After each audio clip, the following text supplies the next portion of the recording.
Dios te bendiga, te habla el pastor Alain Baeza y quiero compartir contigo una porción de la palabra de Dios. Te invito a que te suscribas y que des like a este video y lo compartas para que la bendición llegue a otras vidas. Lo mejor que puede tener la casa de Dios es la presencia del Dios de la casa. Amén, aleluya. Es el mejor regalo. Es la persona más importante. Como esa canción que dice, Señor, tú eres la persona más importante de este lugar. Podríamos congregarnos todos, pero si Él no estuviera, amado, no funcionaría, no serviría. Esto sería algo vacío que hace bulla, pero sin presencia de Dios. Por eso, si quieres tomarte un momento más y decirle, Señor, gracias por tu presencia. Gracias, Jesús. Gracias, Espíritu Santo. Gracias, Padre. Aleluya. Aleluya. Aleluya. ¿Sabe una de las señales de que la presencia de Dios está en el lugar? Es que te quedas con ganas de seguir adorando, de seguir cantando. Eso es una de las señales de que Dios está presente. Aleluya. Gloria a Dios. Cantares, capítulo 2, versículo 15.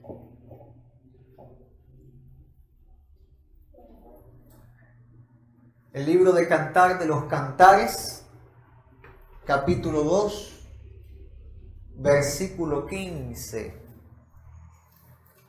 Va a ser el texto principal en esta mañana para poder transmitir la palabra de Dios.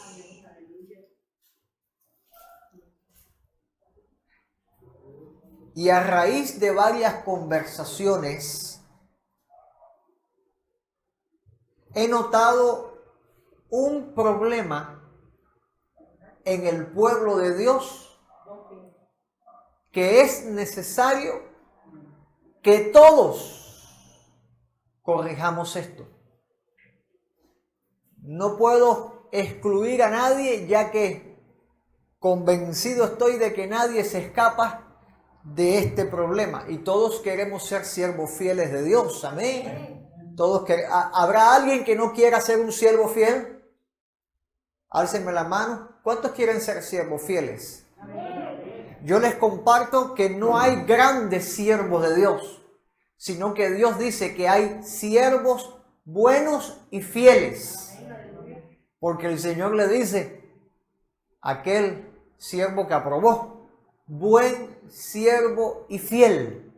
En lo poco fuiste fiel, en lo mucho te pondré. Entra en el gozo de tu Señor. Por lo tanto, si algo tenemos que anhelar nosotros la iglesia, es ser buenos siervos y fieles. Pero para ser buenos siervos y fieles, es necesario que no solamente atajemos, sino que corrijamos las pequeñas concesiones que traen o que abren una puerta o una ventana, o como decía mi hermosa madre, una pequeña rendija al enemigo, y una pequeña rendija bastaría para que se mine la casa de cosas que no agradan al Señor. Entonces, la palabra de Dios en Cantares capítulo 2 versículo 15 dice a la letra, y leemos todos ahí, cazadnos las zorras. Las zorras, ¿qué tamaño tienen? Pequeñas, que echan a perder las viñas, porque nuestras viñas están en cierne. Acompáñenme en oración. Padre, gracias en esta mañana.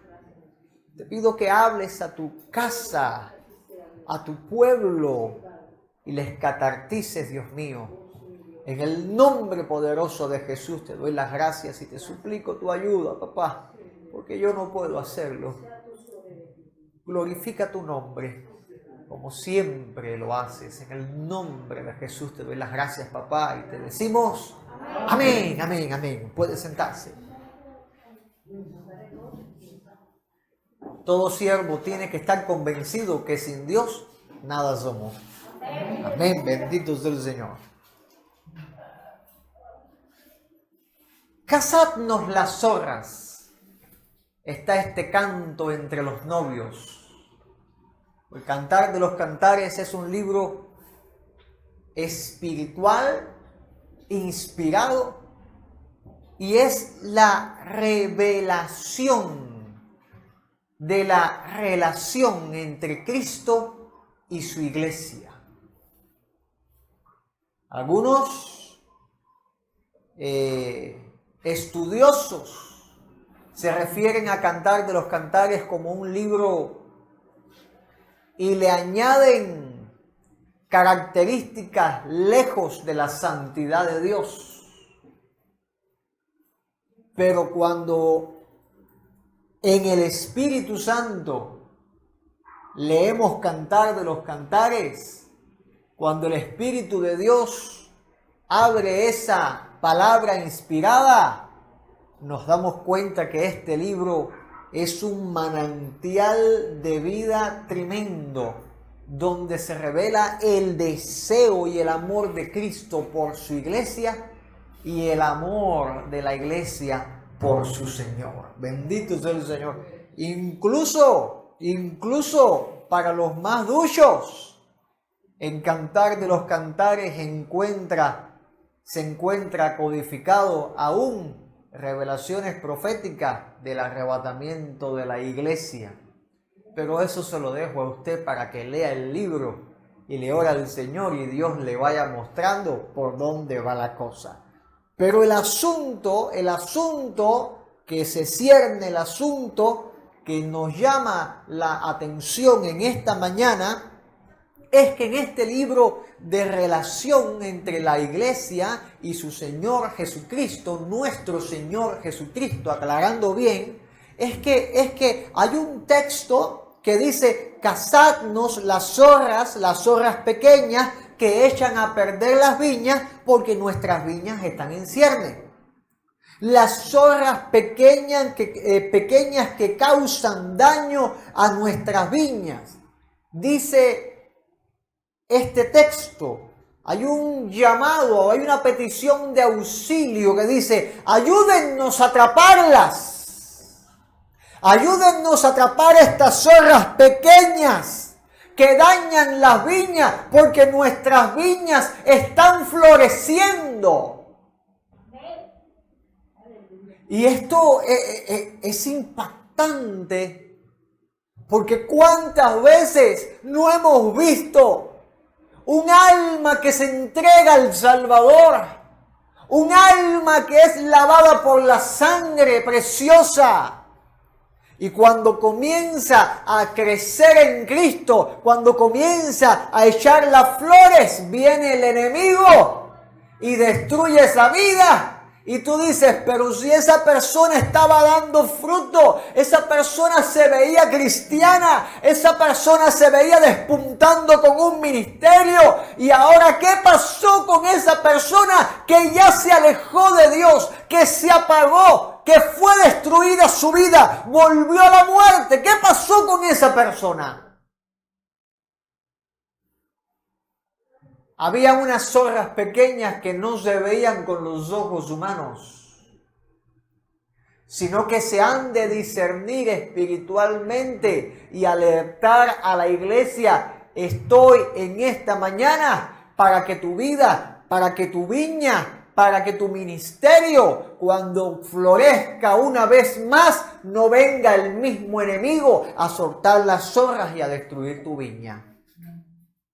Amados, las zorras pequeñas son esas pequeñas concesiones que a veces nos permitimos nosotros. Y voy a hablar de todos acá, no me voy a excluir, me estoy incluyendo.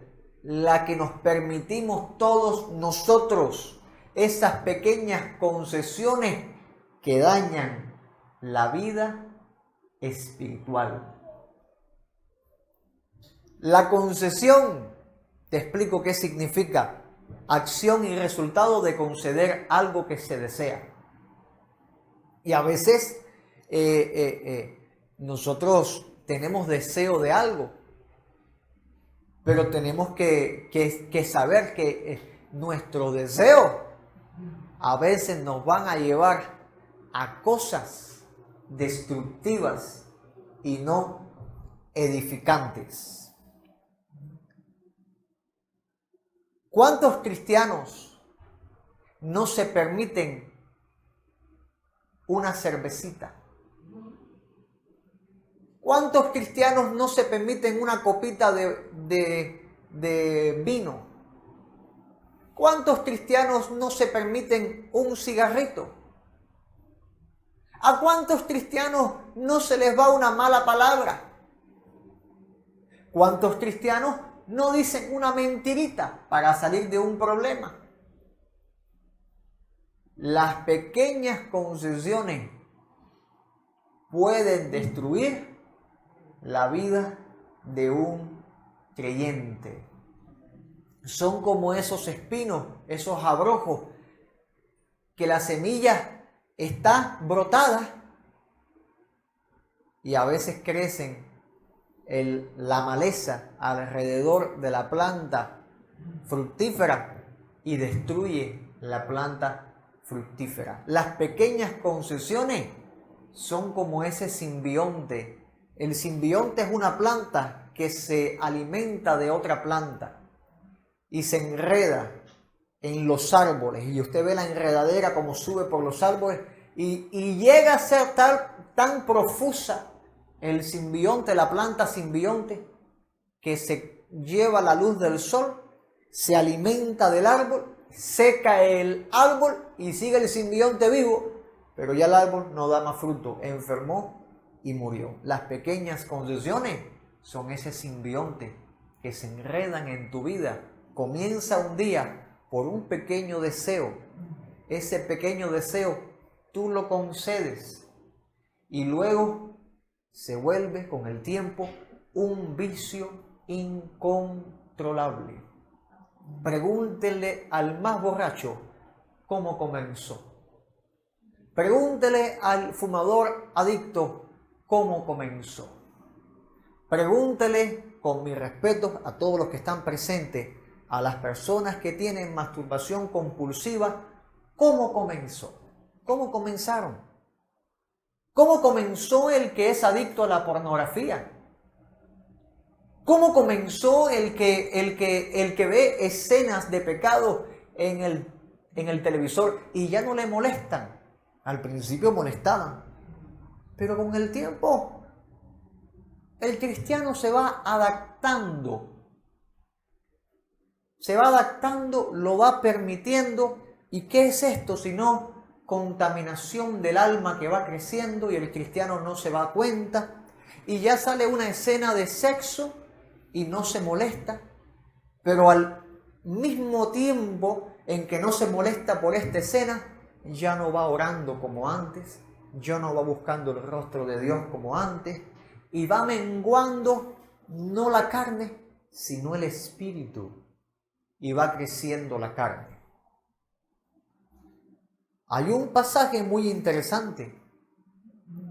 Cuando a Sansón le hacen en su carrerilla, porque Sansón verdaderamente tuvo unas carrerillas de desobediencia, porque bien estaba dicho que no buscara esposa entre los filisteos, pero Sansón rima con cabezón y parece que no hacía caso, o más bien la Biblia muestra que no hacía caso a las advertencias de sus padres, a las advertencias de la ley.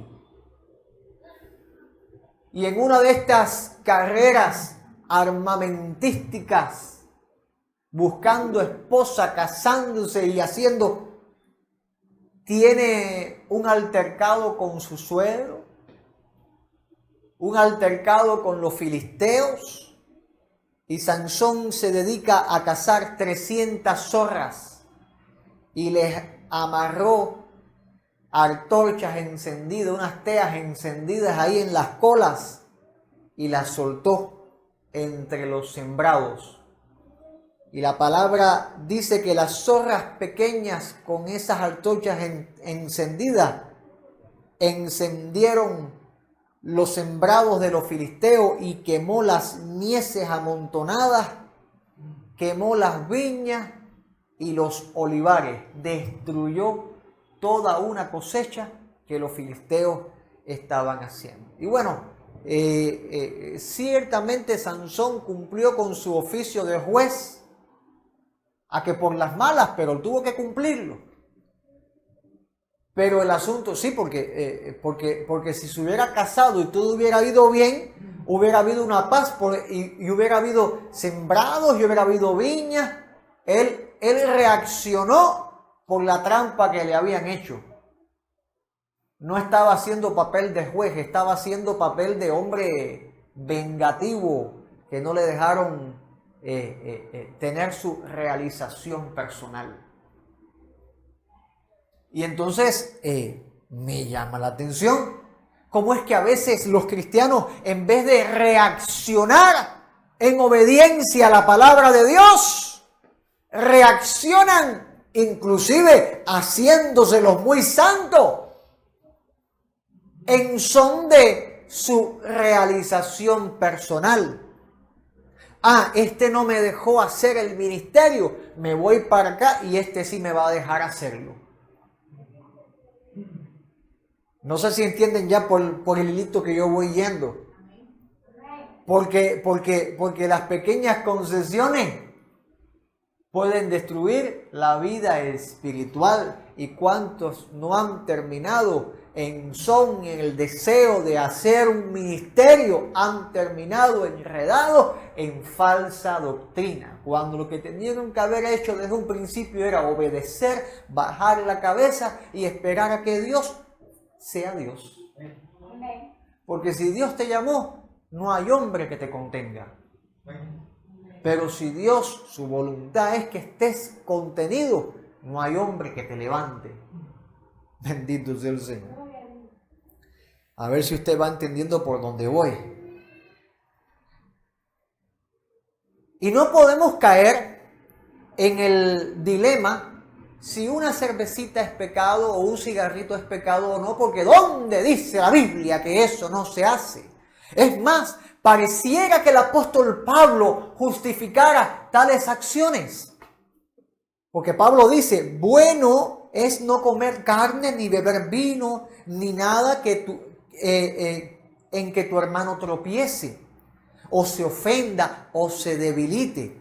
¿Tienes tu fe? Tenla para contigo delante de Dios, dice Pablo. Bienaventurado el que no se condena a sí mismo en lo que aprueba, pero el que duda sobre lo que come es condenado porque no lo hace con fe. Todo lo que no proviene de fe es pecado. Pareciera ahí como que Pablo dice, si a ti no te es caída, tú puedes tomarte esto. Tú puedes beber, tú puedes hacer, si a ti no te es caída. Pero tenemos que entender la idea contextual, más bien el sentido literal de estos versículos, ya que lo que estaba pasando aquí es que el concilio de Jerusalén estaba pidiendo a la iglesia gentil que no comiera lo sacrificado a los ídolos. Y Pablo estaba poniendo unas pautas para que la iglesia no fuera dañada con el temor. Y bueno, iba a decir religiosidad, pero no voy a decir religiosidad porque no le pega. Estaba cuidando que la iglesia en Roma, la iglesia naciente, a causa de el crecimiento de la iglesia de Jerusalén y las costumbres de la iglesia de Jerusalén, no ahogaran la iglesia en Roma. Y Pablo estaba enseñando a la iglesia, sabiendo de qué, que cuando la iglesia romana fuera madura, iban a dejar las prácticas paganas, las prácticas mundanas. La voluntad de Dios es que esta iglesia comiera lo sacrificado a los ídolos. No lo era. Pero eran niños espirituales. Cuando leemos la carta de los Romanos es una evangelización doctrinal completa. Eran niños espirituales que necesitaban guianza apostólica y Pablo se las estaba dando. Y el Concilio de Jerusalén manifestó una preocupación y Pablo estaba educando a la iglesia para que no se dañara. Por lo tanto, este versículo del 21 al 23, estos versículos de Romanos capítulo 14, no podemos usarlo para decir si alguien bebe una cerveza, no es pecado. ¿Por qué? Porque hay muchos otros versículos que van a estar en contradicción con este capítulo 14, versículo del 21 al 23. Si lo aplicamos de la manera en que muchos que se permiten pequeñas concesiones lo hacen. Algunas veces, y yo no sé si este mensaje ya te está tocando, yo espero que Dios te esté hablando. Yo espero que Dios te esté hablando. Cuando se cierne el silencio en la congregación, yo digo, ahora sí Dios está hablando. Porque aquí todo el mundo se permite cositas pequeñas. Aquí todo el mundo se permite cosas que no deberían permitirse. ¿Cuántos dicen aleluya? Algunas veces nuestros deseos nos llevan a lugares no convenientes. Y hablo espiritualmente para que se me entienda. A veces nuestros deseos nos llevan a lugares que no nos convienen. Y ahí sí aplico entonces este texto que Pablo aplicó a los corintios cuando dijo, todo me es lícito. A ver, usted se lo sabe. ¿Y qué dice luego? Pero no todo conviene. Tú puedes encender el televisor y tú puedes ver el canal que te dé la gana a la hora que te dé la gana. ¿Te conviene? No.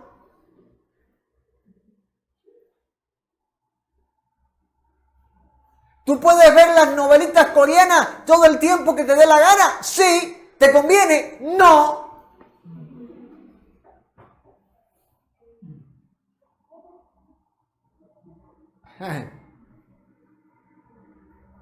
Con mi respeto, no estoy atacando a los que ven novelitas coreanas.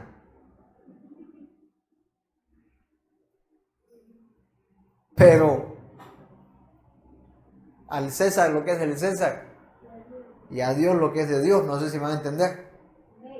¿Por qué? Porque las novelitas coreanas, voy a irme por ahí, vaya, porque yo sé que a ustedes les gustan que dicen, ay, no se dan besitos, no hay desnudos, no hay nada, y glorifican esas novelitas.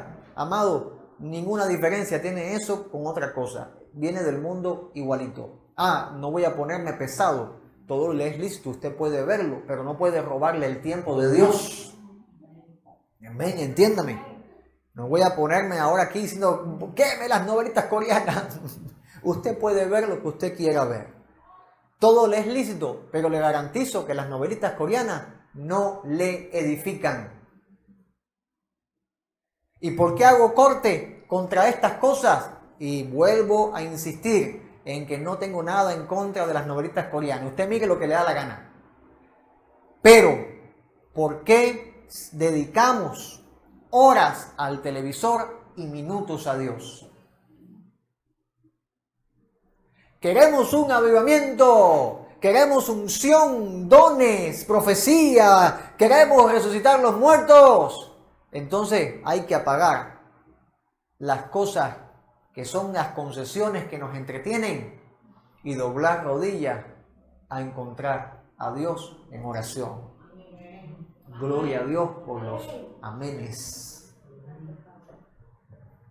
Gloria a Dios por los amenes.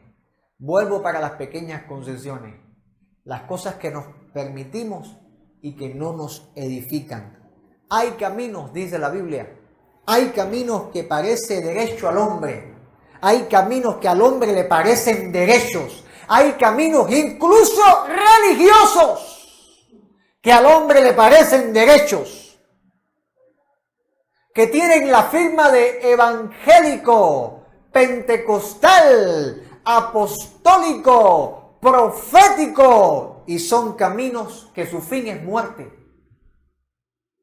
Porque la misma Biblia dice el Señor a las 7 iglesias, a una de las 7 iglesias, a la primera, si no me equivoco, le dice: has probado a los que dicen ser apóstoles y no lo son. O sea que hay ministros falsos que su labor diabólica es llevar a una congregación a la perdición. Y se les va a llenar de gente, porque son gente que tiene comezón de oír, tienen deseo de oír. ¿De oír qué cosa? Lo que desea oír. Las pequeñas concesiones, el deseo de que le digan que la unción está sobre su vida, el deseo de que le den una profecía que le llene el alma, pero que no le va a edificar el espíritu. Y el alma se llena sencillito. Basta solamente que ponga un anuncio de una película que usted quiere ver y usted se va a erizar. ¡Ay, van a echar esta película! ¡Ay! Y te erizas todo. El alma se llena fácil. El espíritu solo lo llena Dios. Amén. Amén. Gloria a Dios. Por eso no podemos ignorar un poderoso texto del libro de Proverbios. En el capítulo 16, versículo 17 de Proverbios dice: el camino de los rectos. Listen here. El camino de los rectos. Bendito sea el Señor. Se aparta del mal. ¿Qué hace el camino de los que son rectos? Se aparta del mal. Su vida guarda el que guarda su camino. ¿Se ha dado cuenta de algo? ¿Se ha dado cuenta de algo? Está depositando la responsabilidad del caminar en la persona. Hello. ¿Se dio cuenta de esto? No está diciendo el camino de los rectos, Dios lo aparta del mal. No, Dios tiene poder para hacerlo. Pero aquí está depositando una responsabilidad sobre una persona que está en un camino de rectitud. Porque dice: su vida guarda el que guarda su camino. Por lo tanto, tenemos esa responsabilidad nosotros de no permitirnos concesiones que van a ser zorras destructivas en nuestra vida espiritual. Bendito sea el Señor. ¿Alguien acá glorifica a Dios? Amén. Bendito sea el Señor. Por lo tanto, si volvemos a analizar la historia de Sansón, cómo esas zorritas destruyeron toda esa viña, tenemos que darnos cuenta el efecto de la Biblia en nuestra vida. ¿Cuál es? Lo que dice Pablo a la iglesia de Corintios. Que las cosas que acontecieron fueron ejemplo. Acontecieron como ejemplo. ¿Ejemplo para qué? Para amonestarnos a nosotros. Más bien dice la Biblia que las cosas que acontecieron y están escritas, fueron escritas para amonestación, para regañarnos, para educarnos, para enderezar nuestra vida. Y fueron escritas para nosotros, porque dice la Biblia que fueron escritas a quienes han alcanzado los fines de los siglos.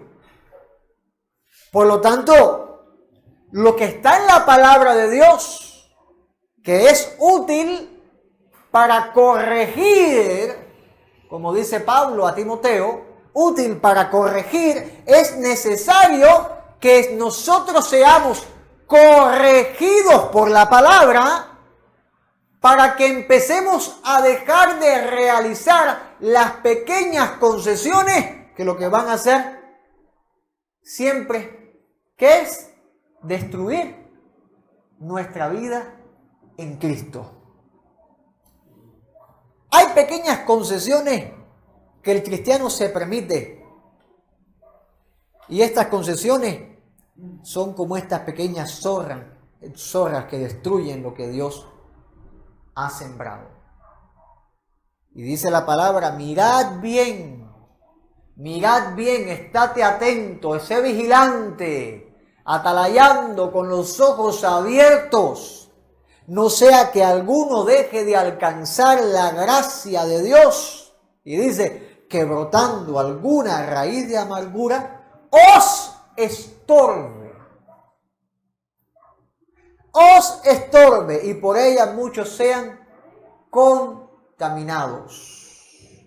Por lo tanto, hay que estar atentos a que no haya estorbos que destruyan nuestro caminar en Cristo y al mismo tiempo destruyan el caminar de otros, porque para nadie es un misterio de que hay cristianos fuertes y cristianos débiles.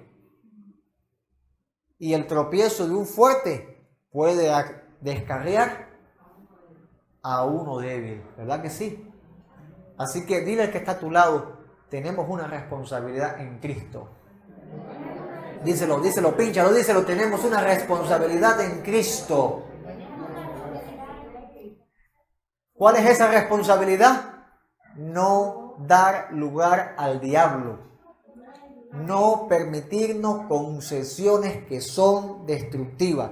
Y quiero hablarte vamos a estar viendo 3 tipos de concesiones que existen en la iglesia y deben ser desarraigadas. La primera que vamos a estar analizando son las concesiones de los deseos personales. Lo que dije, el deseo de una cervecita, vamos a profundizar un poquitico más en esto. Las concesiones de los deseos personales. Y vamos a estar empezando por el vocabulario. El vocabulario del cristiano. El vocabulario del cristiano tiene que ser un vocabulario santo. ¿Cómo tiene que ser? ¿Cómo usted tiene que hablar? Santamente. Bendito sea el Señor. Porque en el vocabulario, en la lengua, es impactante como en el libro, en la carta de Santiago. Dice que el hombre puede domesticar las fieras, pero sin embargo no puede domar la lengua.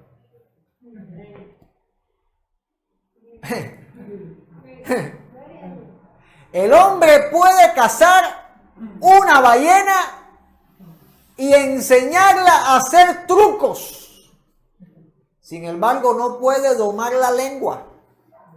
El hombre puede enseñar a un león a abrir la boca y poner la cabeza dentro de la boca del león, de un cocodrilo, y no pasarle nada. Lo domesticaron, lo domaron, lo sujetaron. Sin embargo, la lengua no la pueden domar.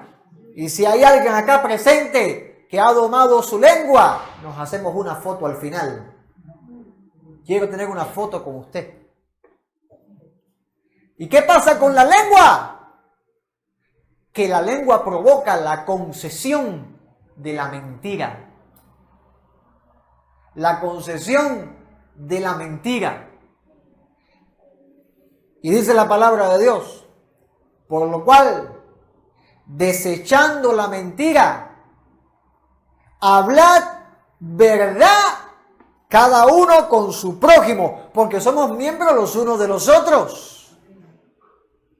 ¿Y qué está enseñando la palabra de Dios ahí? ¿Sabe qué está enseñando? No digas mentira a tu hermano. No digas mentira a tu hermano. ¿Por qué? Porque la mentira es un fruto del diablo. La mentira es un fruto de Satanás. Es el padre de mentira. Por lo tanto, cuando el cristiano pone en su boca una mentira, amado, ¿a quién está glorificando? ¿A Dios o al diablo? Que el Señor lo reprenda, ¿verdad? Pero ¿cuántos cristianos no ponen una mentirita en su boca para salirse de un asunto? A veces hasta se miente inconscientemente. Porque hay quien está tan adaptado a la mentira que lo hace su modo operandi. Inclusive tenemos en los libros de medicina una patología para los mentirosos.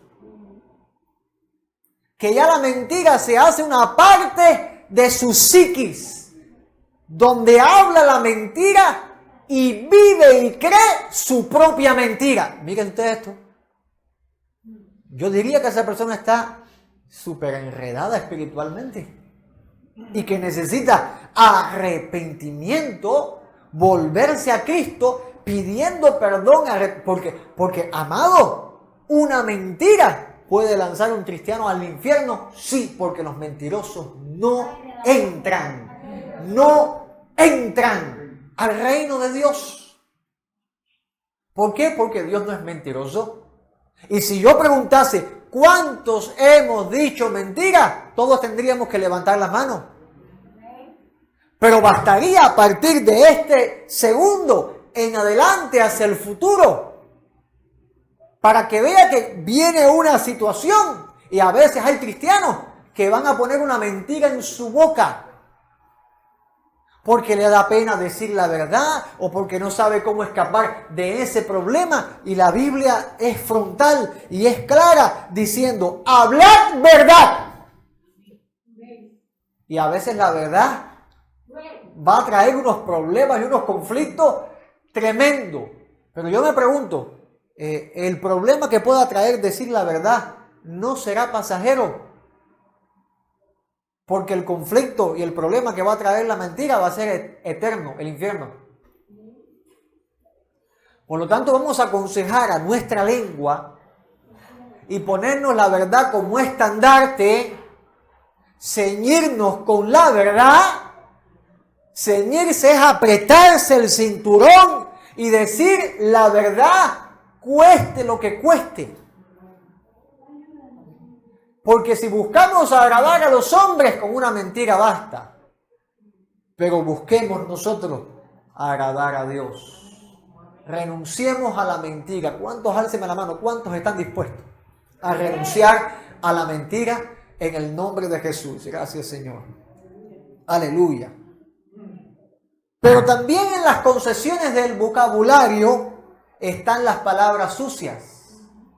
Y dice Efesios capítulo 4, versículo 29, ninguna palabra corrompida salga de vuestra boca.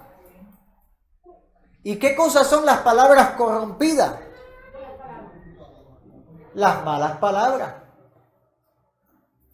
Es más, dice la palabra de Dios en el mismo libro de Efesios, en el capítulo 5, del 3 al 4, dice, pero fornicación y toda inmundicia o avaricia ni aún se nombre entre vosotros. O sea, palabras corrompidas no solamente son las malas palabras o palabras soeces y ordinarias que conocemos, sino también palabras, vulgaridades, palabras que su fin sea llevar al entendimiento de fornicación. ¿Cuántos cristianos jóvenes no andan diciendo, viste qué buena está fulana? Jóvenes que, sí, amados, sí. Inclusive hablan de las virtudes del cuerpo, de las voluminades del cuerpo. Y esas palabras son fornicación. Porque para fornicar no hay que cometer el acto. Solamente basta codiciar para ya haber cometido ese pecado. Pero dice, y toda inmundicia. Amado, ¿sabe usted que decir el nombre de los ídolos es una inmundicia? Porque Dios dice que no se tome el nombre de los ídolos en la boca, no ponerlos en la boca, porque es inmundicia. Eso es inmundicia. Llame esas cosas por su nombre. ¡Demonios! No tiene que estar repitiendo el nombre de ningún ídolo. Despojémonos de esa suciedad en el nombre de Jesús para hacer una iglesia perfecta delante de nuestro Dios. Pero mira qué interesante. Luego dice avaricia. ¿Sabes que una palabra corrompida es hablar de dinero? ¿Sabes cuál es el problema más grande de la humanidad hoy en día? El dinero. Papel impreso. Tuve la experiencia un día de imprimir un billete de $10, hacerle una fotocopia, escanearlo, lo fotocopié, lo doblé y lo tiré en la calle. Lo hice como un experimento social. La gente se mató encima para coger ese dinero. ¿Sabes que la Biblia enseña que amontonar dinero es como idolatría? No tengo nada en contra de los ahorros de nadie, pero hay personas que amontonan y adoran el montón.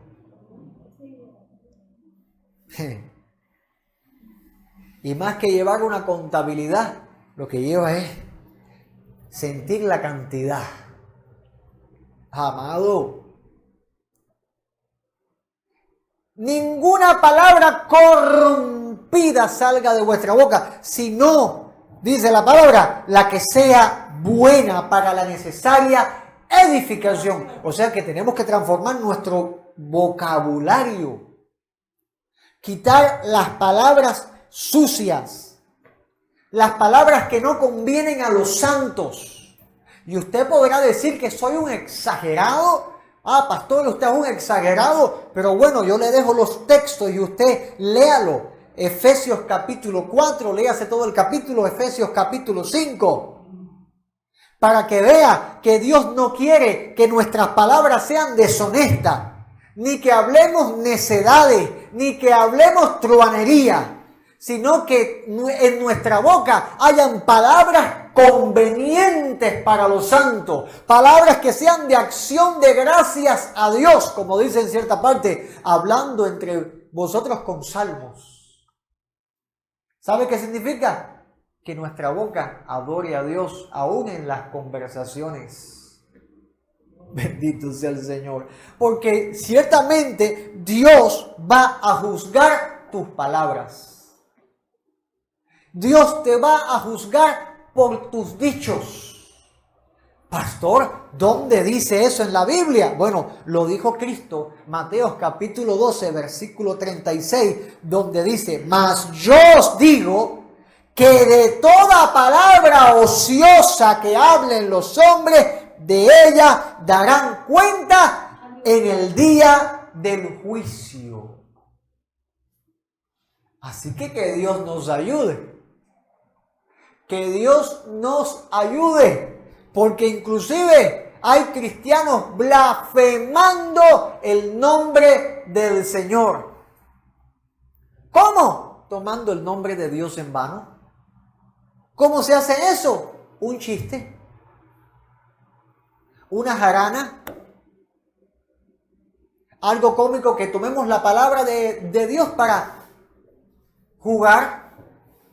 Ahí hemos caído todos, hasta el más pinto ha caído en esto. Y yo estoy llamando a la reflexión primeramente a mí y luego a cada uno de ustedes. Llamándonos a la reflexión para que de nuestra boca salga salmo, salga agradecimiento, salga edificación. Y no salgan cosas que no agraden a Dios. ¿Cuántos glorifican a Dios? Bendito sea el Señor. Y la boca, la lengua, ¿a dónde pertenece? Al cuerpo. ¿Y el cuerpo qué cosa es? Un organismo.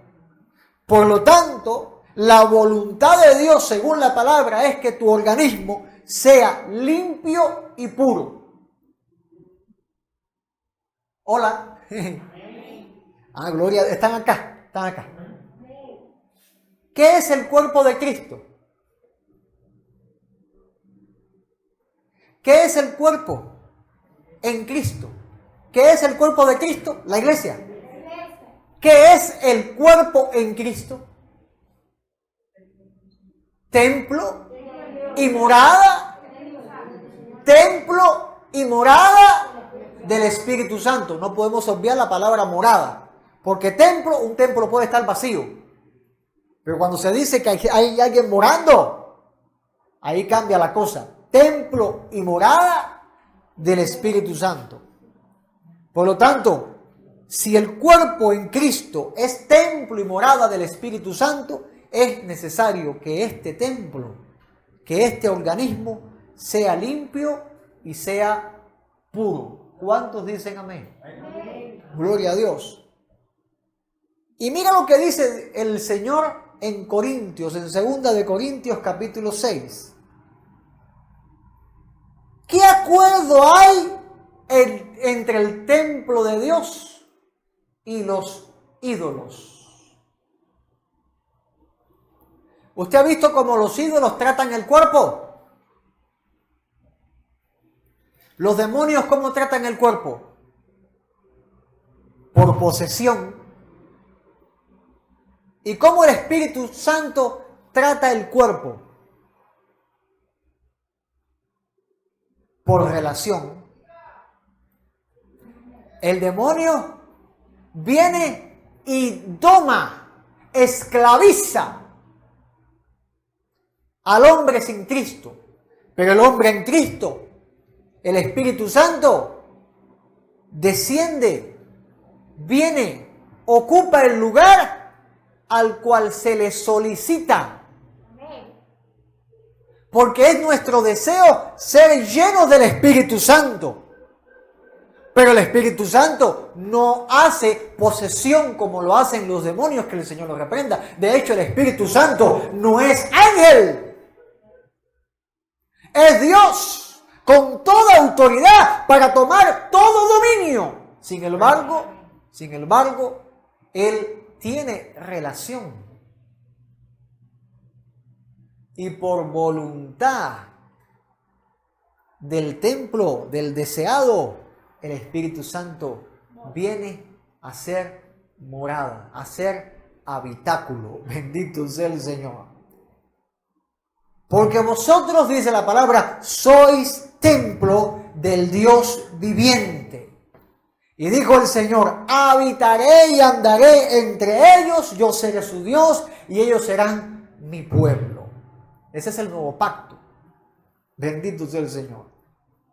Y dice la palabra que no podemos ignorar que nuestro cuerpo es templo del Espíritu Santo, porque a veces se nos olvida. Sometimes we forget something about the Holy Spirit. A veces olvidamos algo del Espíritu Santo.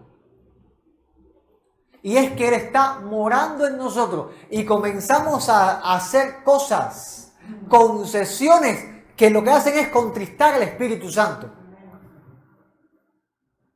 Y tenemos que recordar en todo momento que en nosotros está habitando el Espíritu de Dios. Por lo tanto, lo que deseemos y no sea correcto delante de Dios, hay que renunciar a esos deseos.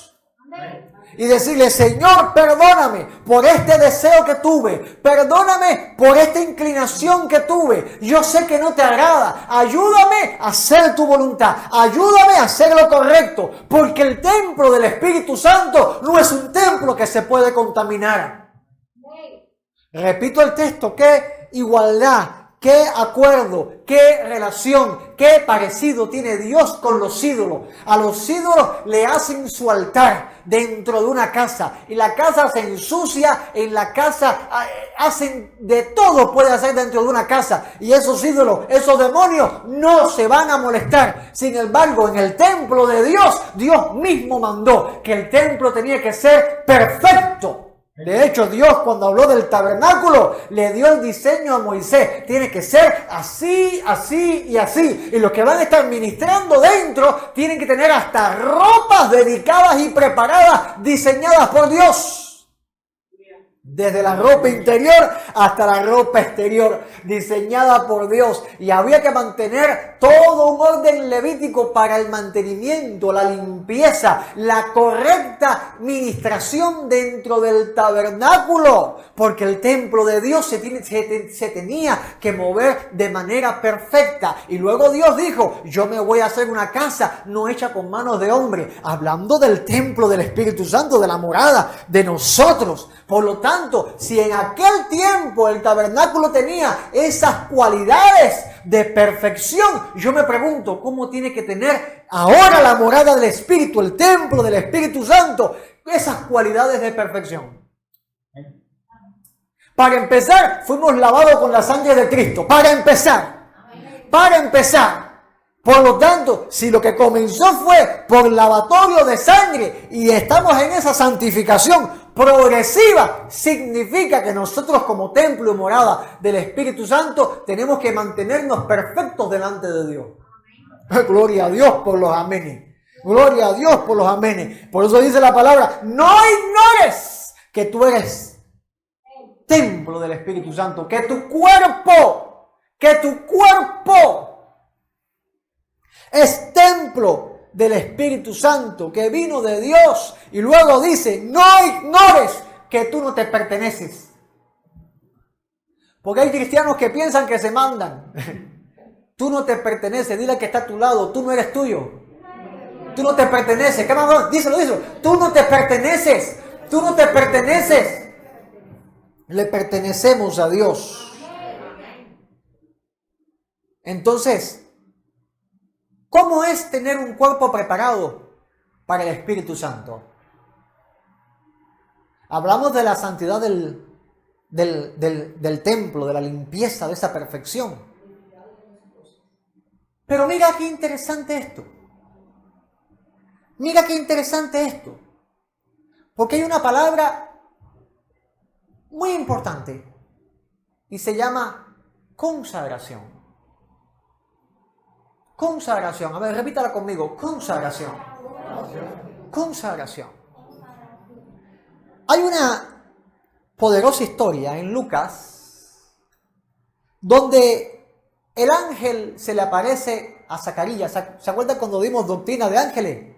Que tocamos este pasaje. Bueno, el ángel se aparece a Zacarías y le dice, no temas porque tu oración ha sido oída. ¿Qué oración es esa? Elizabeth y Zacarías estaban orando a Dios para tener un hijo. Y Dios hace el milagro y Elizabeth queda embarazada y ese niño se llamó ¿cómo? Juan, que conocemos luego en su ministerio como Juan el Bautista, porque bautizaba en aguas. Y tendrás gozo y alegría, le dijo el ángel, y muchos se regocijarán de su nacimiento, porque será grande delante de Dios. Hablando acerca del ministerio de Juan. Y el ángel le dice a Zacarías que este niño que iba a tener debía de ser consagrado. ¿Y cómo era esa consagración? Dice, no beberá vino ni sidra y será lleno del Espíritu Santo. Y la llenura del Espíritu Santo desde el vientre. Porque la Biblia testifica cómo sucedió eso. Cómo al encontrarse con María, que estaba en estado del Mesías, de Cristo Jesús, cómo Juan saltó, se movió lleno del Espíritu Santo en el vientre de Elizabeth.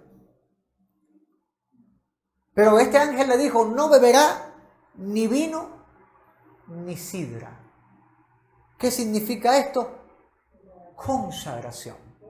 De hecho, este mensaje viene por lo que se estableció, por lo que Dios estableció al pueblo en Números capítulo 6, cuando dijo: habla a los hijos de Israel y diles: el hombre o la mujer que se aparte haciendo voto nazareo para dedicarse a Jehová, se abstendrá de vino y de sidra, y no beberá vinagre de vino, ni vinagre de sidra, ni beberá ningún licor de uvas, ni tampoco comerá uvas frescas y secas. Esta era la razón, el sentido de este voto nazareo, de este apartarse en santidad. Que en los tiempos de Moisés los contratos legales eran verbales. O sea que había que comprometerse sin un contrato legal, ni un cuño ni nada. Era la palabra dada, el sí sí y el no no. Dios instituyó este voto nazareo para los que querían dedicarse exclusivamente para el servicio, ya sea por periodos cortos o toda la vida.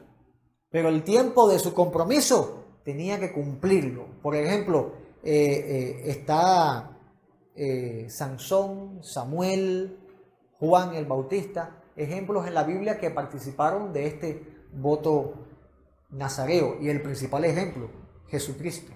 Amén.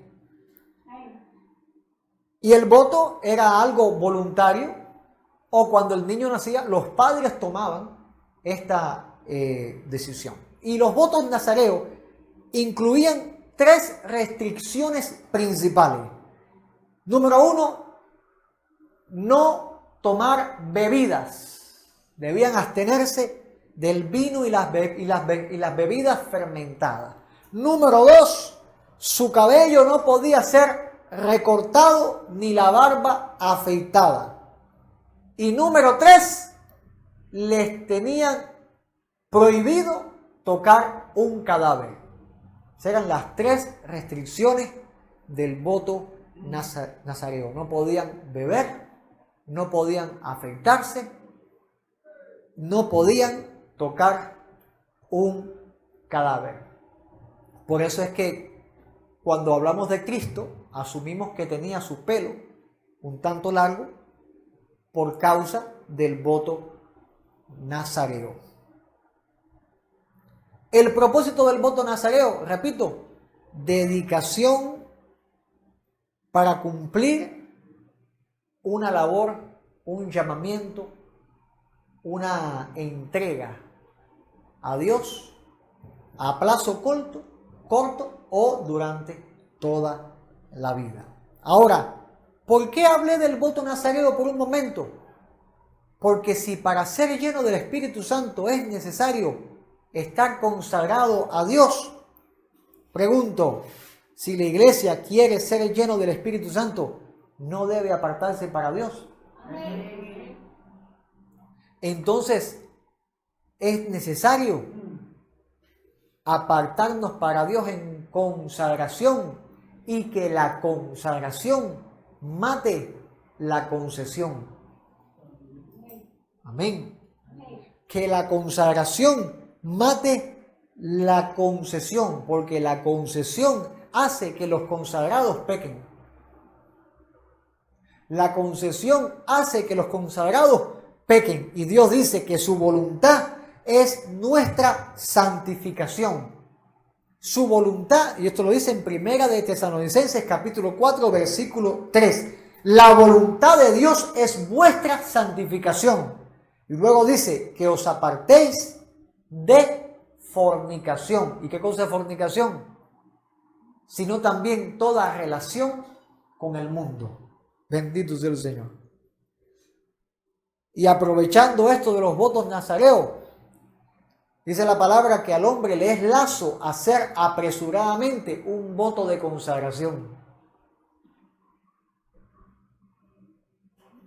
Y el Señor dice, si alguno quiere construir una torre, primero siéntese a calcular los gastos. No sea que no pueda construirla. ¿Tú quieres ser un siervo de Dios? No te apresures en decir, amén, heme aquí. No, medita tranquilamente qué es lo que Dios demanda.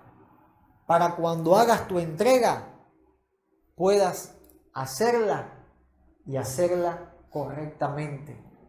¿Cuánta gente no le ha dicho al Señor, heme aquí? Y después no cumplen.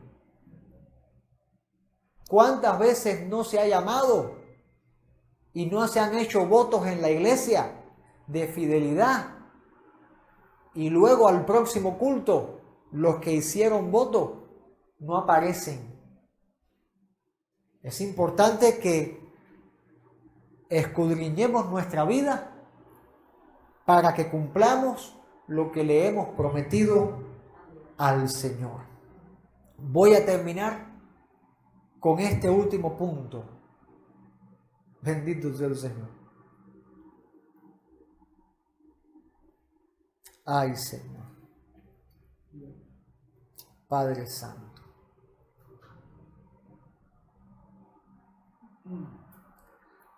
Juan, para ser lleno del Espíritu Santo, ¿qué se dijo en este llamado especial? No beberá vino ni sidra. Y yo pregunto, tú lleno del Espíritu Santo, ¿qué estás poniendo en tu boca? ¿Qué estás tirándole a tu cuerpo, a tu organismo que lo está ensuciando? Porque Dios te llama a tener un organismo limpio. Tú que dices, una cerveza no es pecado, ¿sabes lo que estás haciendo a tu cuerpo? Lo estás dañando espiritualmente. Podrás llamarme un exagerado, llámame como te dé la gana. No me preocupa eso, me preocupa decirte de parte de Dios, no lo hagas más. Si quieres ser lleno del Espíritu Santo en una manera de consagración, amado, no pongas en tu cuerpo lo que no agrada al Espíritu de Dios. Una cerveza lleva una borrachera, yo lo he visto. Un cigarro mata a una persona. Las cosas que fermentan, las cosas que hacen adicción. Hey, drogas, bebidas alcohólicas, bebidas azucaradas. ¿Sabes que el azúcar crea diabetes? ¿Sabes que la mucha harina provoca hipertensión? Hay que cuidar el templo del Espíritu Santo. Bendito sea el Señor. No sé si estarás de acuerdo conmigo. Voy para el último punto y voy a terminar en este último punto. Y es necesario que en nuestra consagración nosotros tengamos un santo deseo para la autorrealización personal. Cada persona que está en este lugar, cada uno, anhela alcanzar un sueño. Y más ferviente es el sueño mientras más joven se es. Los que ya alcanzan edad dicen, ya no voy a alcanzar mi sueño. Pero la cruda realidad dicta que aunque tú dices, se murió mi sueño, ya yo no tengo ya esa expectativa, en el fondo del pozo aún está un pequeño anhelo de alcanzarlo. Es así, es así. Y se demuestra cómo cuando se te da una mínima oportunidad y tú luchas por eso, de repente. Entonces, hay un deseo para la autorrealización personal. Y tú le pones, algunos dicen, el cielo es el límite. Pero el llamado en Dios es que la iglesia tenga un santo deseo para la autorrealización personal. Porque Dios no te va a poner Dios no te va a matar algunos sueños, otros sí. Otros sí, Dios se encarga de matarlos. Pero otros Dios no lo va a impedir, como el que anhela alcanzar una carrera.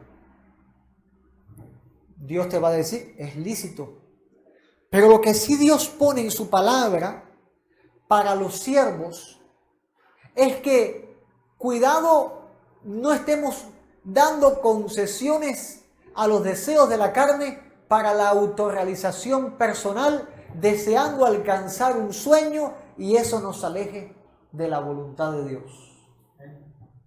Dice el Señor, no améis al mundo ni las cosas que están en el mundo. Así sencillo. Y es que ¿cómo saber que un sueño de autorrealización personal es santo o no? Simplemente ponlo. ¿Este sueño es por amor al mundo? ¿O este sueño es por amor a Dios? ¿Este anhelo es por amor a las cosas que están en el mundo? ¿O este anhelo es por amor a Dios? ¿Esto que quiero alcanzar es por mi deseo de alcanzar las cosas del mundo? ¿O esto que tengo, este deseo de alcanzar, me lo sembró Dios? Dice la palabra, si alguno ama al mundo, el amor del Padre no está en él. Por lo tanto, todo lo que está en el mundo, y ahí vienen los deseos de autorrealización personal, los deseos de la carne, los deseos de los ojos y la vanagloria de la vida. En estos tres se va a resumir todos los deseos de autorrealización personal que tiene la persona. Deseos de la carne. Quiero casarme. ¿Cuál es el deseo? Tener relaciones sexuales. Deseo de los ojos. Aprovechando los tiempos que corren hoy. Quiero una visa. ¿Cuál es el deseo real? Viajar y prosperar. Vanagloria de la vida. Quiero un ministerio grande, ser un gran siervo de Dios. ¿Cuál es el deseo? Protagonismo. O algo egocentral. Lamento ser un yunque que mate tus sueños. Lamento ser un yunque que te lastime. Pero es que la cosa va por ahí. ¿Y qué dice el Señor? Que estas cosas no provienen del Padre, sino del mundo. Y dice el Señor, el mundo pasa y sus deseos, pero el que hace la voluntad de Dios va a permanecer para siempre. ¿Y qué cosa es hacer la voluntad de Dios? El Señor lo deja bien claro. El que no es conmigo, contra mí es. El que no recoge conmigo, desparrama. Podrás alcanzar y llenar deseos de la carne. Podrás alcanzar y llenar deseos de los ojos. Podrás alcanzar y llenar vanagloria de la vida. Pero ciertamente vas a estar perdiendo tu vida. ¿Cómo yo puedo entonces alcanzar esos deseos? Que tus deseos sean purificados, que tus sueños sean purificados.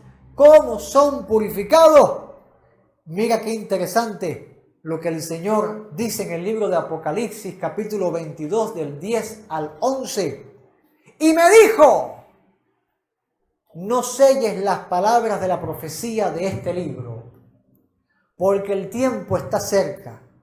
Escucha esto, el que es injusto, sea injusto todavía.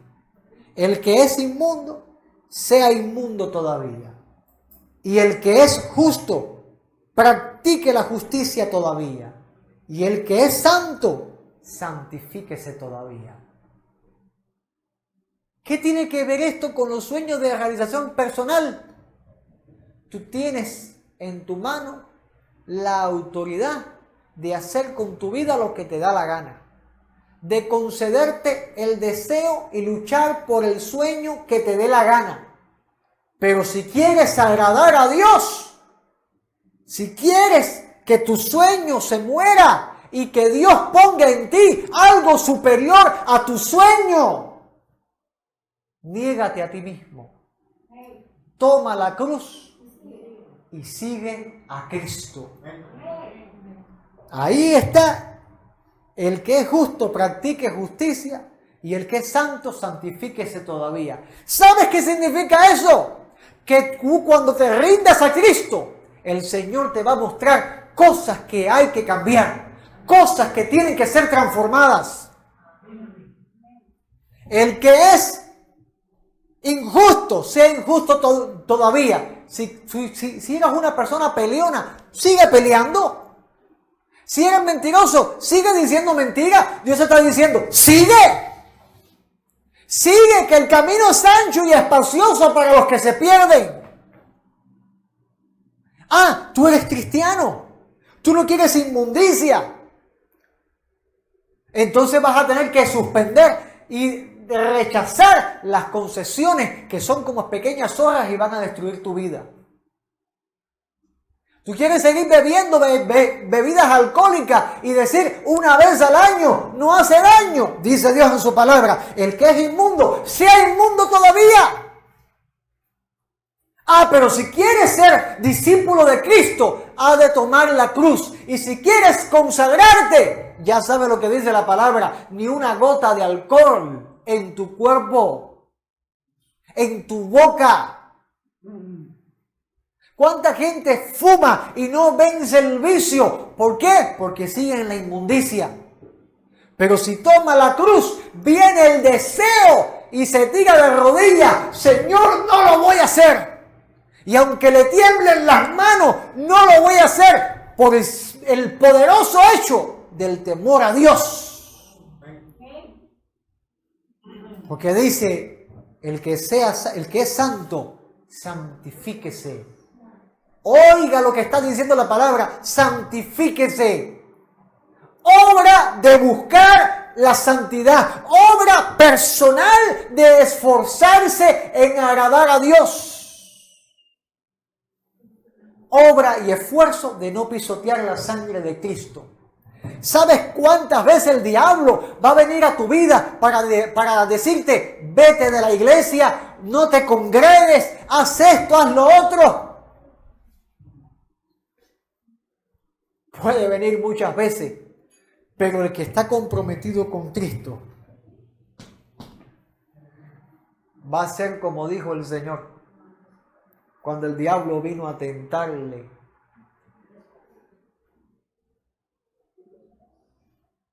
Escrito está, no solo de pan vivirá el hombre, sino de toda palabra de Dios. O me gusta más cuando le dijo, vete Satanás, porque escrito está, no tentarás al Señor tu Dios. Las pequeñas concesiones a veces tientan a Dios. ¿Tientan a Dios en qué sentido? En que tú te permites una pequeña zorra pisoteando la sangre de Cristo, dañando la santidad, dañando el testimonio, tentando al Señor. ¿En qué sentido, hermano? En que se puede perder tu vida. En que se puede perder tu vida, se puede perder tu testimonio, puedes perder la santidad.